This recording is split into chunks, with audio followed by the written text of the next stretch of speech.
Okay, Base Guy here. What's going on, YouTube? Welcome back to the channel. Today I'm going to help those who may be unsure of what localization is in a music or home theater system, how to identify it in your system at home, and the few ways we can correct the problem. When we talk about localization, we are more so talking in terms of the subwoofer. We know that low bass is non-directional, meaning long waves of energy that travel slowly through the room, but the higher the frequency, the more faster and smaller the sound waves become, making it more and more obvious which direction it's coming from. First, we need to understand what localization is. Localization is when your ear tells the brain what direction the sound is coming from. In terms of subwoofer performance, this is not a good thing. The subwoofer is a speaker that is meant to reinforce low frequency effects while blending with the rest of the system so that the low bass appears to be coming from the front speakers, almost like there isn't a subwoofer there. Sometimes, if not integrated properly, you can hear where the subwoofer is placed in the room without actually seeing it. So now that we know what localization is, how do we identify the issue in your system? Well, it's actually pretty easy. Sit in your primary listening position. Play a movie scene or song that provides pretty consistent bass and turn the overall system volume to moderate levels. Listen particularly to the bass section. Can you hear what direction your subwoofer is coming from? Can you hear where the subwoofer is placed? This is called localization. How do we fix it? There are four main ways to fix subwoofer localization. While this method isn't free, it is arguably the most effective, and that is going to be dual subs. Dual subs allow a much smoother response across more of the room. Although you may have only one certain seat in the house you care about, you don't always sit the same way. Sometimes you sit tall, sometimes you slouch over, sometimes you recline, or sometimes you lay down. That intuitive movement can drastically change how your system sounds.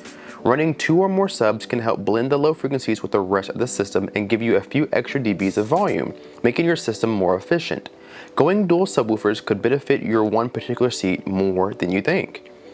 If you don't have the space or the money to run a second subwoofer, a good alternative resolve for localization could be the volume knob on the subwoofer. The most common culprit for poor subwoofer integration is the subwoofer volume being too loud.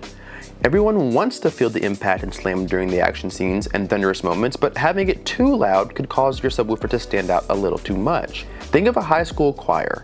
A choir is supposed to blend together. If one person is a little too loud than the rest, then the balance is off, and now you're distracted by the one slightly louder person.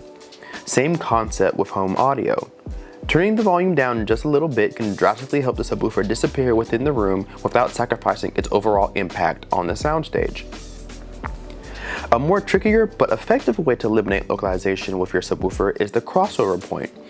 Every speaker in your system has its strengths and weaknesses, so it's important that you dial in your speakers to perform where they are comfortable and cut them off before they show their weak points.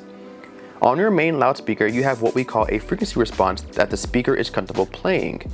Let's say I have a Sony speaker with a frequency response of 64 Hz up to 20 kHz. This is telling me that the speaker can take care of frequencies no lower than 64 Hz and no higher than 20 kHz. The lowest number, 64 Hz, is telling me one valuable piece of information: my crossover point. To learn more about crossover, check my How to Set Up Your Crossover video in my How To playlist.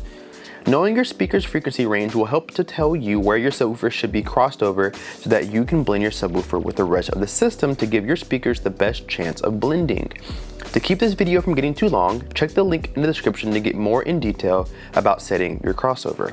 The last method you can use to help eliminate localization is your subwoofer placement. Oftentimes people choose to place their subwoofer in an aesthetically pleasing location, but that spot may not be the best placement for optimal performance. Playing around with your subwoofer spots and positions can help you identify what placements are too soft, what placements are too boomy, and what placements sound really good to your ear. For more in-depth tutorials on subwoofer placement, check my How To playlist. Subwoofer placement is critical in its performance. You can take a $3,000 highly regarded subwoofer and place it in the wrong spot and make it sound as bad as $65 subwoofers. So make sure you try all possible placements before you settle on one. Alright guys, that's going to be it for this video. There are a few more ways to help prevent localization, but to keep the video relatively short, we will keep it at these four. Leave me a comment down below and tell me, methods did you find that works best in your home theater for integrating your subwoofers? I'm curious to know. Thanks so much for watching. Hit that like button and subscribe if you are not already. We will see you in the next video. Keep it sky out. Peace.